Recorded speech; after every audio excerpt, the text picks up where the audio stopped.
Hello and welcome to the Behind the Screens podcast with me, Curtis. And me, Bart. Today, we're talking about movies, TV, and all things visual. Yeah, visual and audio. Not all things. I mean, we're not talking about like billboards and No. tic-tac-toe. No. Yeah, we're talking about movies. We feel like we've been talking about films a lot in the office. We've been going to the cinema a lot. So we thought something... I kind of had like a gap of about 4 or 5 years where I just didn't watch movies, which is really weird. Yeah. Like 2018 to 23, like I just watched TV. I felt like I didn't ever sit down. Whereas like the last 2 years, I've got right back into like watching a good movie and catching up on what I've missed. So I think it's going to be fun. It will be fun. We've got a few bits as well, like some different bits of news and different announcements. Some of it is going to come soon and people will see some changes. But also, we are on a mission, Bart. We are. We're on a mission to become the podcast with the largest WhatsApp community. Yeah, never been done before. Yeah, it's something that I don't understand why it's untapped, but we were looking. We wanted to do something different. We wanted to get closer to you guys. We wanted to open up the discussion, be a space for questions and for good chat, but also fun stuff. Have a laugh. We have launched WhatsApp community. Behind the Screens, also Lucky Studios, all of the podcasts under our hood will be on this WhatsApp community. Yeah. The most exciting thing, Bart, is the first 1,000 people that join it have a chance to enter the giveaway to win a £50 Amazon gift card. So all you got to do is click the link. It'll be down there. It'll be over there. It'll be in our bio, wherever you go. The first 1,000 people to join it all will get entered into a draw. There's going to be a live draw on video on the community. I've been looking at how it works. I can literally host a call. Everyone can join it. Nice. I'll pick a name out. Someone's going to win a 50 quid voucher.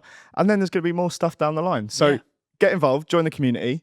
Let's help us on this mission. Link is in a bio. How long do you think it's going to take? Not too long. No? No. I reckon, what's this going out? 16th of October? Yes, it is today, actually. If by Thursday the 23rd of October we have 1,000, I'll personally double it and it'll be two £50 gift card giveaways. Nice. Get it done. Get it done. Talking of giveaways, over to you. Nice. Thanks. Great segue. I feel like you're the expert when it comes to movies, so I'm gonna let you take the lead and then I'll bluff my way through it. Well, I'm going to start it by talking about superhero movies. Yeah. Back in the day, Avengers, the original Spider-Man, the original Iron Man, those are good movies objectively, right? Those are movies that people wanted to watch. They were action movies, they were fun. But let's be honest, Marvel movies, they just fell off. I think I'm separate from a lot of people on this in that I've never really loved the superhero films. Tropes, Like Spider-Man for me was just a bit different, especially the early ones. Batman, I love Batman, and I don't think it is a superhero movie. It is like what do they call it, where it's like someone who's got money and they are a vigilante. Anyway, it's philanthropist. He's a philanthropist Philanthrope. and a masked vigilante. Yeah. Rather than a superhero. And like I can get behind a bit of fantasy and like the superhero element, but when I'm watching something and it's like you have to suspend your disbelief so much that now this one like goes invisible and then purges into the different room. I just like I lose interest in it. Yeah. So you were never a fan of like the original like Avengers? I've never seen them. Like, really? Just honestly didn't interest me. Captain America, haven't seen that. Both the Marvel and the DC universe, I've never ever got into it because anytime I watch a bit of it, I'm like, I just can't be arsed. Into it. Yeah, that's fair enough. Yeah, I mean it's so convoluted now that I also don't watch it. Like the last thing I saw was Thunderbolts, which was alright, but prior to that, it's been terrible. Like back in the day, there used to be the case of like you'd have one movie come out that's an Avengers movie, then there'll be a bit of suspense. You'd wait for a year, another movie come out. There might be a movie from a different like superhero in between to like kind of tie it in. But ever since like after like Avengers Endgame, they've just fucking went balls to the wall with everything. They started doing series on Disney Plus. They started doing too many spin-off shows. They started doing animated shows. There was a series called What If, like which is an alternate universe that somehow also tied into it. It's just too much. Oversaturate it. Yeah, like you can do too much. It's like Star Wars. Yeah, well. I've never seen Star Wars. Yeah, wow. Or Lord of the Rings. As someone who's a film buff, I don't know. there are some things that are just like, it doesn't appeal to me. And if it doesn't appeal to me, I find it hard to want to watch it. No, that's 100%. That's completely valid. Something like Deadpool, to me, that's just a fun, silly movie. So like, I can get behind it. I enjoyed it.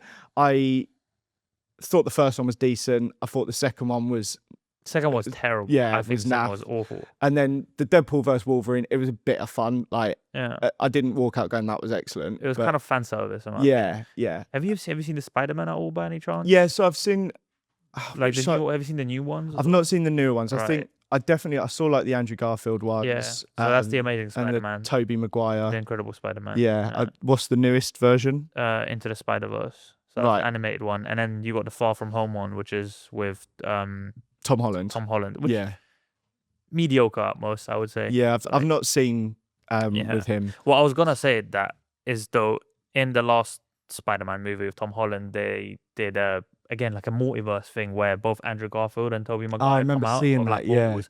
And that's just again like it was done just for like fan service. Yeah, like, it provided nothing to the plot. No, it really convoluted the movie even more. Yeah, and it's just like, why are you doing that? For me, like, the story's about Spider-Man. It's not about the actors. It completely takes away from what it's supposed to be. Yeah, I think a really good example of how to do it well, and I was telling you, I've watched Split a couple weeks ago, and then went back and watched Unbreakable and then Glass, and like, there's a really nice way that they're tying it all together. I watched Split and I didn't know until literally the last 30 seconds that it was the second of a kind of a series from M. Night Shyamalan. I didn't know it followed on from Unbreakable. And right at the end, you hear something on the radio, and then Bruce Willis is sat there in a diner, and then you see something with Samuel L. Jackson. And it's like, it's done well, right? It makes sense that this is the universe in which these superhero people exist. Yeah. Because it's not so convoluted. Exactly. And it's like, this has improved it rather than taken away. But for me, I feel like genuinely superhero movies and the MCU is like, I think it's ruined cinema for me, because I think the expectation now for cinema, for something to be worth going to the cinema, it needs to have a 300 million budget, special effects and all sorts of like obscene levels of CGI. When like some of the films I've enjoyed the most at the cinema are not massive, insane blockbusters. Fast and Furious is fun at the cinema and stuff silly, like that. But I feel like it's the only focus now on the only things that do well at the cinema are these mega, and that's why they're rinsing 15 different films a year out of it, because that's the only way they're making money. It's also because they've got a massive fan base, right? Like, they have to go balls to the wall with this because their fan base expects that from their movies. We're not exactly the target demographic for these movies anymore.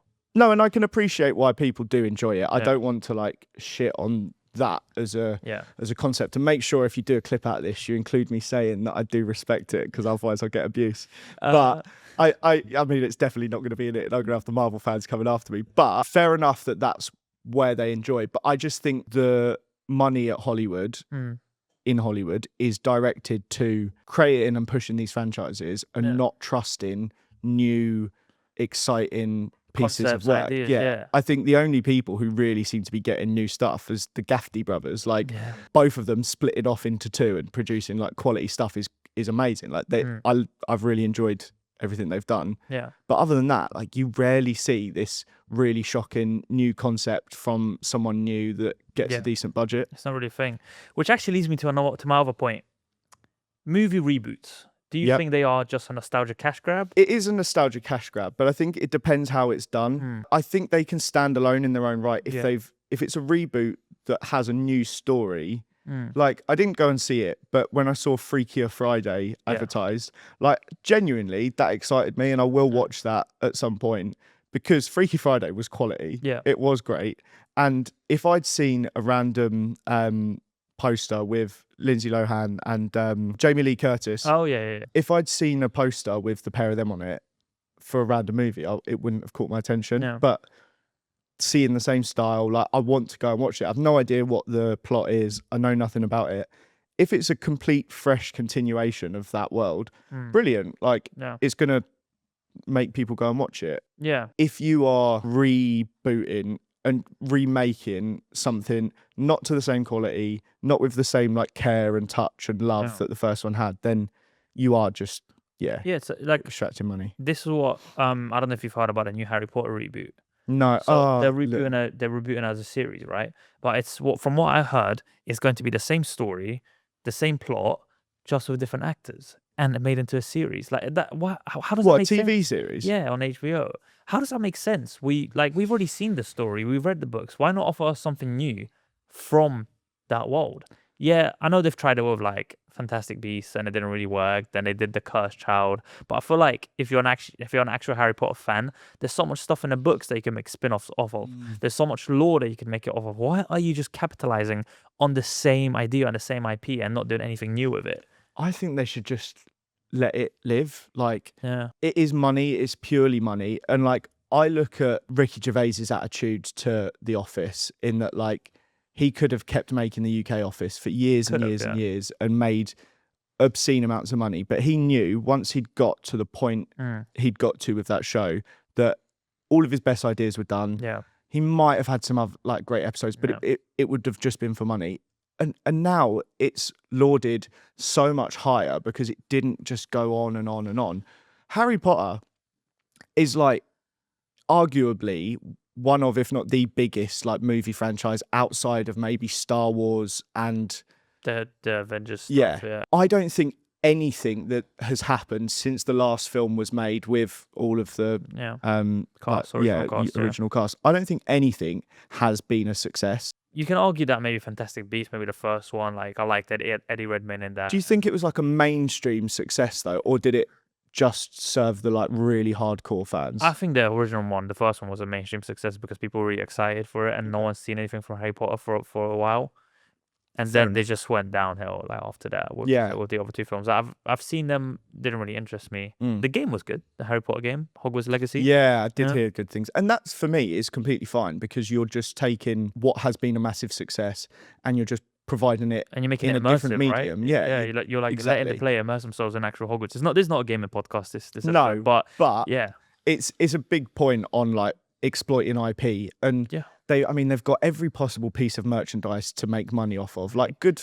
Like my niece, I don't know if she still does, but a couple of years ago she loved it, and it made birthdays and Christmases so much easier, right? It's like I'll just get her a fucking Harry Potter scarf again or something like that, and like they love it. For me, Harry Potter's one where it's like this is one of the best series of movies ever created. Stop. Make your games, make your Monopoly box sets, and just make like Lego toys, leave it alone. Yeah. I think it goes. It's already too far. tarnished as it is. To be fair, with JK's done enough, and she. Yeah, her and other more failures. So yeah, agreed. Let's leave that as it is. I've got a game for you to play now. Yes. This is a word association game. I'm gonna give you a list of movie franchises, and you tell me the first word. That you correlate to that franchise. So I'm gonna say I saw this on the Runner show, and I started to look at it, and I was like gonna think ahead, and I thought, no, I want this to be like completely raw. I am gonna literally. It might not be relevant, but the first thing that comes in my head, I'm going to. Fine. So what word comes to mind when I say this movie franchise? Fast and Furious. Toretto. Harry Potter. Wingardium Leviosa. That's 2 words. Wingardium. Jurassic Park. No. No. That's not a word. Mission Impossible. Tom Cruise. 2 words. John Wick. Bad. I was thinking like badass, but bad. The Terminator. I'll be back. Die Hard. Bruce Willis. Saw. Joker. Blunt. Transformers. Robots. Wow. Yeah, that's terrible. That was a terrible game. Oh, we're at the Jurassic Park one. Literally. That's the first thing that comes into my head. Yeah. Well, that was fun. Can you elaborate on some of them? You said John Wick bad. Do you not like John Wick? Nah, I'm like badass. Like that was in my head. It was like he was fucking smashed. What my brain does is you say it, I picture it, and then like something happens. Yeah. And he was just like smashing shit up in my head. I've listed all these movie series and movie franchises with a lot of different actors. I now want to know your answer to who is the most overrated actor in Hollywood right now. Ooh. I have a few where when I see them in a movie, it's just a not watch for me. Yeah. And it's not necessarily that I think they're overrated. It's just that I don't enjoy their acting. And I don't want to take away from the people that do, because there are actors that I'll love that other people won't. Benedict Cumberbatch winds me up. Like, it's too... He's the sort of person that, for me, he would record an audiobook, listen to it back and masturbate. Like, he just loves the sound of his own voice. And he likes to, like, pontificate, I think is the word. It's a good word. And I've just done it in saying that. I haven't enjoyed something I've seen him in because of him. Yeah, I don't really see many, like, again, Doctor Strange, probably, even Avengers. I liked the Enigma yeah thing, actually, so I take that back immediately. I mean, you can still agree, we can still watch someone's movies and still consider them overrated. Yeah, I did think he was good in that, though, but yeah. One person who I do think is good, but I do think is overrated and gets in too many movies now, is Pedro Pascal. Yes. He's in loads of stuff. I loved him in Narcos. Yeah. Don't get me wrong, he was incredible in Last Narcos. of Us, have you seen that? Last of Us was incredible in that. Mandalorian, even to a degree, not seen much of it, but again, Star Wars. He's a great actor. He's not a terrible actor, but why is he in every single bloody movie now? He just had that, like, weird time in, like, 2022, 23, where he just became, like, the world's heartthrob. Yeah. And he was like the DILF of the universe. He was doing like Castillero, the Diablo ads and stuff like that. Yeah. Oh. I haven't seen it. What's the movie that he did with Nick Cage? The Unbearable Weight of Massive Talent. All right. Apparently it's really good. So it's Nicolas Cage plays Nick Cage, a fictionalized version of himself. And it's like, I assume it's a comedy. But Nick Cage is a Hollywood actor struggling with career and family life. Things take a turn when he meets billionaire Javi Gutierrez. I feel like that's the sort of thing that, like, really propelled him, because he was just so fun, so silly, so likable. That came out in 2022. Did, I think it was 180 million at the box office. Like, it's done really well. But then he's getting the roles that I don't think necessarily suit him. Yeah. I feel like he's being given everything because he's so likable, rather than being a bit choosy. Yeah. Like you said, the money's speaking to him, right? It's coming. Listen, money talks. It would talk to me. But have you seen all the stuff where he's like, people think he's like a bit too touchy with his co-stars? I don't want to speak too much on it. It is a bit strange. People, are claiming that he's LGBT, but he's not actually public come out and said it. He has defended trans rights. But it's strange that he only grapples female co-stars. Yeah, I've not seen enough of it to be able to speak on it, but I have seen the people saying, like, that the co-stars that he's grabbed are like, oh, he's... he gets nervous up there and I mean, you're a bloody actor, mate. Like, I've been nervous before. You don't see me grabbing any booties. Like, I don't know. I don't want to speak on it because I'll be honest, I don't know enough about it. He seems like one of the most likable blokes around, but it's always the ones you expect the least. He does seem really likable, and I don't want to be a hater, but I think I'm onto something here. I'm onto something. So, are you saying that you are predicting the downfall of Pedro? It's coming, mate. At some point, all these celebrities have a downfall. At some point, something comes out, and they're just never the same. Fair enough. Could be false sometimes, because there are cases where it's false, where it's overturned. But there's always a downfall, mate. There's always a downfall. Hollywood works in a way of that you are no one.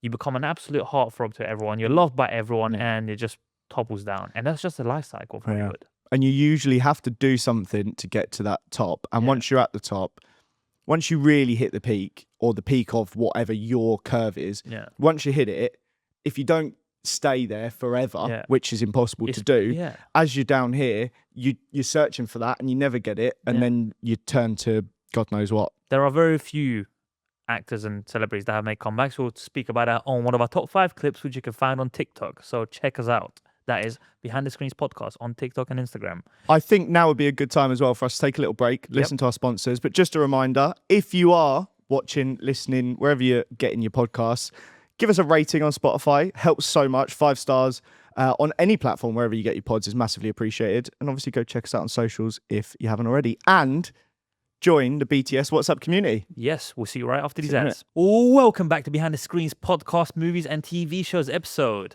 We've talked about movies, we've talked about overrated actors, we've talked about nostalgia a little bit, about reboots, but I'm going to go fully into nostalgia. Can I ask you a question before we do? Go for it. Because I've not brought any questions with me today, so I like to come off the cuff.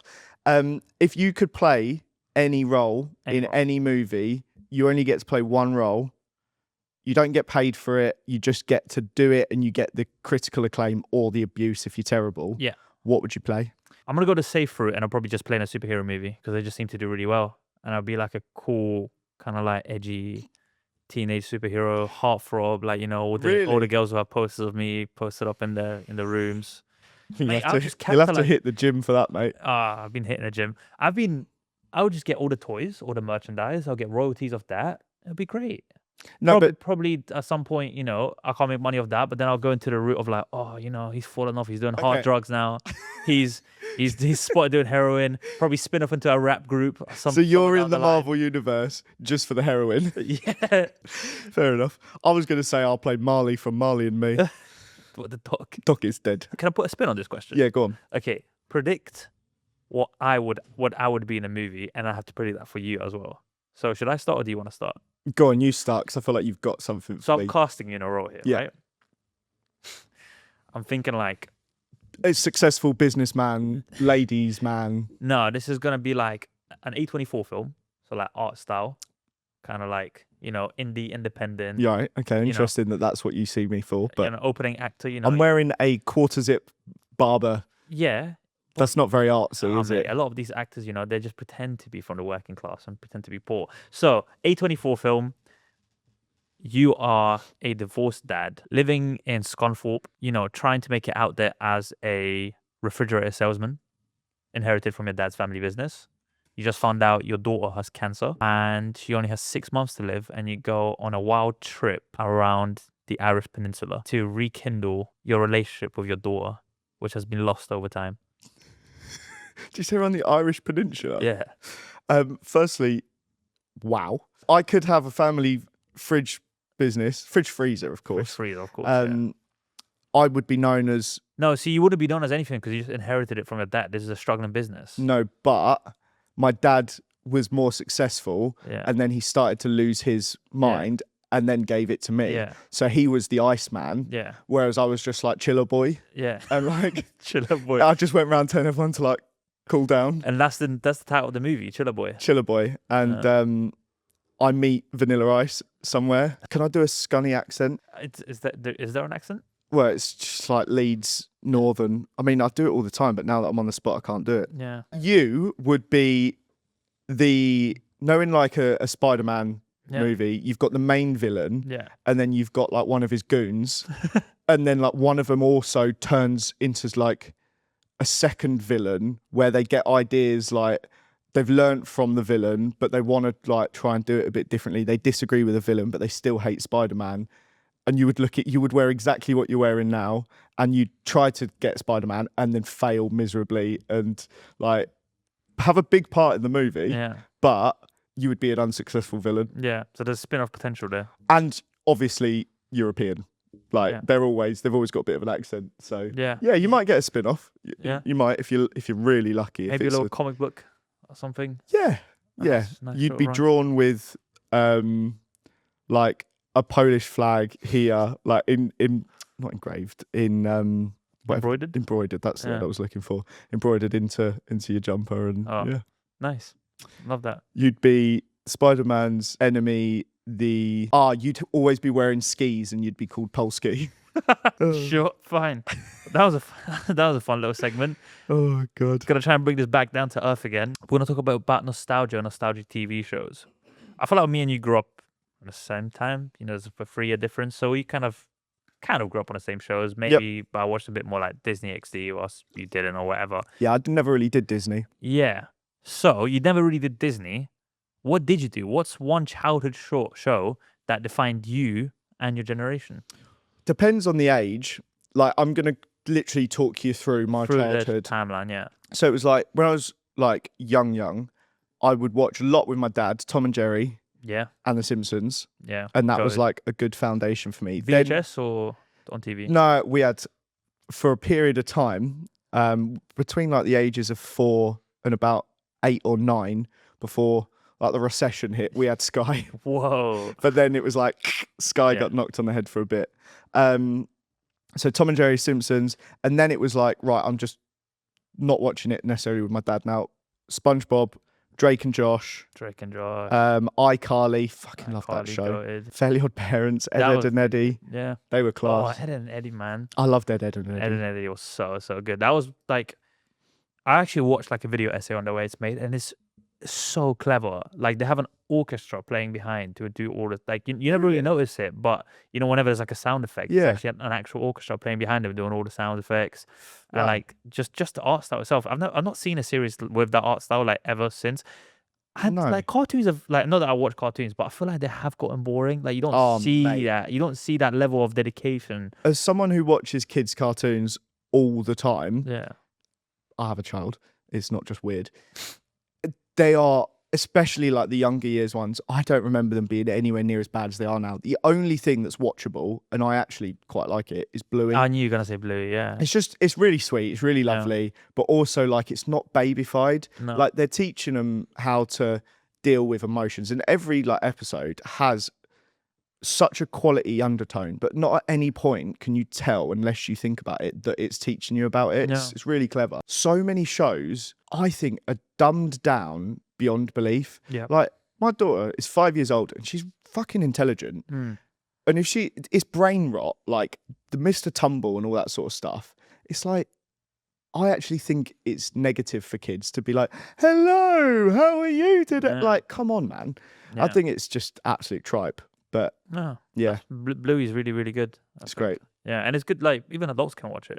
Yeah, that's the thing about it. Did you say adults then? Yeah. Did you know even dogs can watch it too? Because it's in the, I think, 9 colours that dogs can see only, so cool. Which is brilliant. Like considering it's a bunch of dogs, like it's just genius. It's so good. The Aussies really did well with that one. Yeah, Yeah, they really did. Well done, Australia. For me, probably similar to you, but I was more towards like the Disney Channel kind of stuff. So like Zack and Cody, Suit Life.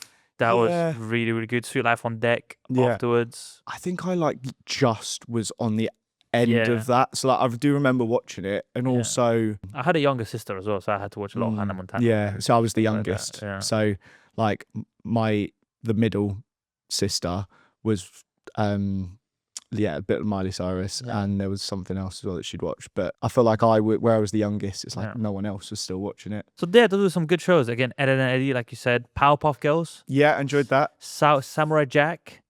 Didn't see that. Never seen Samurai Jack. No. Fairly Odd Parents. Fairly Odd Parents, obviously. That's good. My Parents Are Aliens. So, do you remember Cat Dog? Yeah, I do. Cat Dog. That really rings a bell. That was a strange one. Yeah. I don't actually remember watching it, but I remember seeing it. You recognise it, right? Yeah, it's weird. Cow and Chicken. That rings a bell, but I don't think I saw it. It's a Cartoon Network special as well. Oh yeah. Cartoon Network was goated. Oh mate, Boomerang was just that. Wacky Races. This is like this is Hanna-Barbera, right? So this is before time, but obviously they had all the reruns. Like Flintstones, Jetsons. Yes, yeah. Those are some like, I don't know, man. But TV has just died in a way. Like when I was a kid, you'd slap on these shows and you'd watch stuff that was way before you were born. 100%. Nowadays, like kids don't do that anymore, man. They're not gonna have the heritage that we do. No, my dad, like, because he enjoys his TV time. He enjoys watching stuff, and he wouldn't want to put absolute like tripe on the TV, even when we were younger. So like it was Flintstones, Tom and Jerry, and The Simpsons, which like Simpsons back then was completely different to it is now, and like he would enjoy it being on the TV. Tom and Jerry is a bit silly and like, but it's funny. But he'd like make some concessions for us, but like we were watching like these elite cartoons from like the 80s, 90s, and early 2000s instead of like absolute tripe that gets thrown out. But yeah, it's just not the same. It's a shame. Speaking of, I do just want to touch on the fact that Simpsons is fucking awful now. Really? It's so bad. I saw randomly about 3 or 4 months ago an episode from, it was post-COVID, and like it was all futuristic in that they'd gone into the future, and then like Maggie was grown up, and honestly the humor of it I can only describe as like what I would imagine a southern church-going family in America who are genuinely devout Christians and like wouldn't have sex before marriage, that type of humor. That's what the vibe it was giving. It was like the least edgy show. Bear in mind, like what it used to be like used to be 25 edgy, years yeah. ago, massively edgy, and I actually couldn't believe what I was watching. Yeah. I thought it was absolutely terrible. I think it's just gone on for too long. That's the problem. They are beating a dead horse. Yeah. I get it. They want to be the longest running show in in America and history. Are They already they? are. Yeah, they already are. I think. So they're the just longest trying to running keep animated show. Yeah. Yeah. And Matt Groening, like he's obviously clever. He's a clever man. He knows what he's doing. 37 seasons. I reckon it's Fox, right? Fox that still do it. It must be the execs up there being like, boys, you need to be churning these episodes out. You need to be still doing this. You need to be still doing that. It's just sad. Like you said, like sometimes when a show runs for too long, you need to know when to end it. Finish its legacy, call it a day. Futurama was so good. I know you've not seen Futurama, but I've watched it a bit, but it's not a bit of you. Yeah. It's so clever. It's like Simpsons, but just sci-fi. Same creator, same art style. I loved it. They've already been approved for season 40 in fall 2028, and bear in mind 37 is coming out at the moment. Yeah. So what this just so unnecessary. Well, South Park on something similar. I think they're on 26 seasons, but South Park hasn't changed. If anything, it's like it's found its place and found its tone of voice to be able to do the things it wants to do. Whereas Simpsons just feels like whatever it was to start off with, it has changed to suit their needs. South Park is just satire, isn't it? And it's political commentary for a lot of the time. And what South Park does well is they would literally make an episode within a week. Oh, I can't believe the turnaround. It's mental. Yeah, so that's why they can be so fresh and so original, because the news would drop and they'll be sitting in that animation room, in that storyboard room, just churning out the episode. I know there's a documentary. You should give it a watch about Trey Parker and Matt Stone. Okay. And they basically just go through like how the operation of making one episode. It's really, really interesting. It looks hectic. Could you imagine like 3 months of the year what that would be like? Just mental. You'd literally have to take the other 9 months off, wouldn't you? But did you know that in 2016 when it was the voting, when it was Trump versus Clinton, they thought Clinton was going to win. So they already had an episode made for Clinton, and like the rest of the season was already like premeditated. Trump won, and they had to rewrite the whole season. That's so funny. But the fact that they did it again, it's like it goes to show the dedication and the creativity of these guys, not just Trey Parker, Matt Stone, because there's a massive team behind them. So shout out to the animators and to everyone else behind it, because it's mad. I love South Park. I think it's brilliant. South Park is one of those ones where it's like I'm never like hot on it when it comes out. Like I don't make sure I see it and stuff. But it's one of those ones where like if I'm just scrolling for something to stick on, or like a good example in like a hotel room when you're getting ready, it's always on the channel somewhere. And like I think when I went to Germany last, I probably watched about 15 episodes because it's just no, it was on an English channel. Yeah. Comedy Central, I presume. Yeah, I saw that. exactly. That's what on. And it's just like good fun. Clever. Like it's the same for me. I'll stick on in the morning before I go to work. I'll stick on in the afternoon whilst I'm cooking. Just white noise. Sometimes it's funny, and it's so relevant. Well, you know that my falling asleep TV, and it wasn't my choice, but it's now just a routine in the house, is Family Guy. Yeah. And look, don't tell anyone, but I've got a dodgy Fire Stick, so I've got every single episode on there. But for a long time, because it wasn't me that would stick it on, she'd just go, and it's like I think it's something like 23 seasons now, so there's a lot, and she'd just go and like pick a random episode, and for probably a year there was no like planning, and I'm like, I don't know if I've seen this bit or this season or this part of this season. And it was like I rewatched the same ones all the time. Decided to go from episode 1. Turns out season 17, I hadn't seen half of it. Really? So this last week, I'm like, but I thought I'd seen every episode 3 or 4 times. Somehow just had missed all of 17. Yeah. It's actually seeing new Family Guy. It's a weird experience. It doesn't matter if you watch it in that order, though, isn't it? Because it's all just so segmented. And no, but I did that so that I made sure I'd seen every... You're on a mission to watch every Family Guy episode. It felt like I just kept rewatching the same ones every time, whereas now it's like, I'm not going to watch the same one for like 200 episodes or whatever it is. Yeah, so, agreed. We've talked about a few old movies, a few old TV shows, and I want to take you back in time. Okay. Picture this. You're in a pub with your dad. He's having a drink, you're having a J2O. And Dodgy Man comes Orange and in. passion fruit. Dodgy man comes in with a Kev, Kev or Keith Allen, whatever his name is. Dave. He's got a little box. Yep. And out of it comes out CDs. Yeah. What a man. What a man. Brand new releases. What happened to those men? What happened to the dodgy DVD men? Netflix and Fire Sticks, Mate, IPTV. Yeah, it's RIPTV. Yeah, it's a shame, right? Like I know how terrible the quality was because it would just be a bloke in a cinema with a camera, And you'd see the head like pop up when they'd walk down. But there was just something so special about it. Yeah, you didn't care though because back then everything looked shit. Yeah, like it wasn't like that much worse, and we were spoiled for like the media we had. Yeah, I mean those people now are IPTV resellers. Like 100%. That type or of person. Really, yeah, that type of person. Yeah, that's they like have an illegal entrepreneurial style, and I respect it because it's like the lowest effort.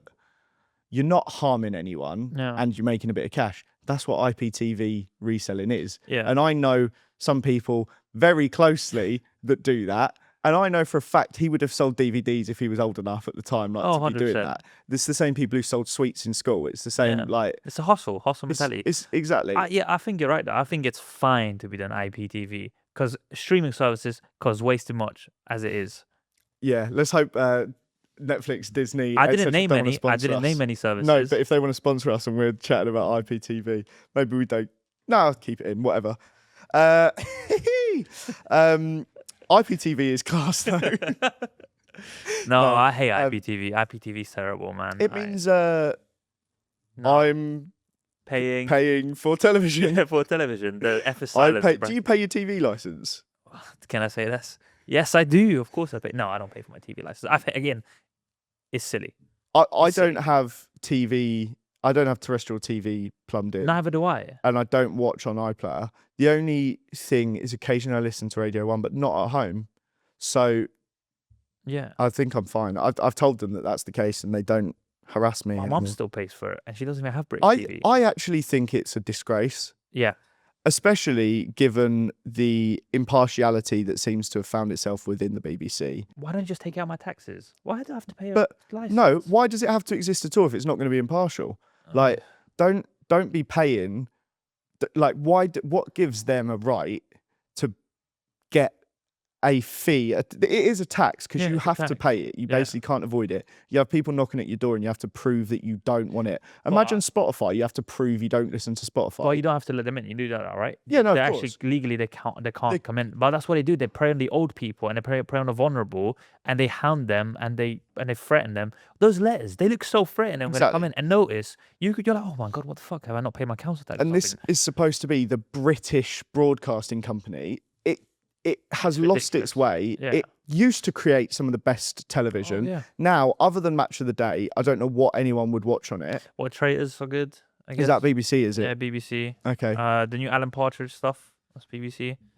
There's a few bits, but like you said, in general, I think as a corporation, they should be doing things better. I think it should be more impartial. It should be it is supposed to represent everyone because everyone has to pay for it. Yeah. It's £174.50 a year. Yeah. Like that's 20 quid a month almost. I think it's about £14 is going to be my guess. Round it up, mate. Round it up. So 174 divided by 12 is £14.50. Yeah. £14.50 could get you Netflix, which could get you. It could get you Netflix, Disney Plus, and Spotify. If you did a little plan, that's free streaming services for the price of a TV license in the UK. And fair enough, like the BBC offers things like Radio 4 and all this sort of stuff. It's stuff for everyone, but I don't want that. I don't want the news from the BBC. I don't consume my news that way. I don't read the BBC website. I don't get the recipes off of there. I don't listen to their radio stations. Why should I pay £175 a year for it? Additionally, why would you have to pay for it if you use BBC iPlayer? That's not terrestrial TV. But the argument is they've produced that content. But you could say that, but not all the content that is on there has been produced by the BBC. It might have been acquired by the BBC at some point. They've paid for it, I guess. They've paid for it, but I don't think it's fair. Did you know that if you have a black and white TV, it's only £58.50 a year for the pleasure? And if you are blind, brackets, severely sight impaired, I know a few people with glasses that could probably get that. You only have to pay half the license fee. So if they introduce smell-o-vision, I imagine 2 of your 3 senses, then you'd be paying 2/3. But because you can't see it, you pay half. That's a joke. Yeah, that's a joke. I'm actually just fuming about So that. sorry, if you're blind, you still have to pay us, but just a little bit What? less. They're still consuming the content. What if I only listen to the radio? I'm not looking at it. If I close my eyes, can I pay less? Oh, my TV is actually, the one in the living room is on the blink a bit and like it's a bit pink in the top corner. Do I get 10% off? No. Fuck off the BBC. Nice. That's a great. The only BBC I like. No, we're not going to include that. I think that's probably a good time to wrap it up. I think it's a great time to wrap up. I'm going to hit you with one more question. Since Please you do. About what one movie should I watch this week? And I'll ask you that as well. Do you know what? Both newish movies. One battle after another. Really enjoyed it. Yeah. But I wish you'd seen it in the cinema. I've really enjoyed Weapons. I thought it was such a good horror. Both of those thoroughly enjoyed this year. Lovely. What about yourself? Well, What should I watch? It's Black History Month, so me and my missus are on a wave of watching movies that empower, people of color, minorities. Hidden Figures is a fantastic movie. It's about 3 black women that have worked in NASA in the 60s and helped the Americans go to the moon. The other great movie that I recommend is Green Book with Viggo Mortensen and Mahershala Ali. He's in Hidden Figures as well. Fantastic film. Watched it yesterday. So good. Just watch those 2. That has been on my list because at least it was on Netflix for a while. I don't know if it still is, but that was on my list on Netflix for a while. It's taken off, but there is one streaming service that you can get it on, which we both know. Excellent. Nice. Buzzing. Kirsten Dunst, I feel like she's in everything that I look at the minute. Yeah. I saw her in, I know we keep going, in Unbreakable. No, not Unbreakable, in Jumanji as a child. Oh, yeah. She's the kid in Jumanji, in the original Jumanji. No. Weird. It's like Scarlett Johansson in Home Alone, isn't it? Home Alone 3 or 4 when it fell off, yeah. Wow. Anyway, thanks for watching. Don't forget to join the community. Love you lots. We'll see you next week. See ya.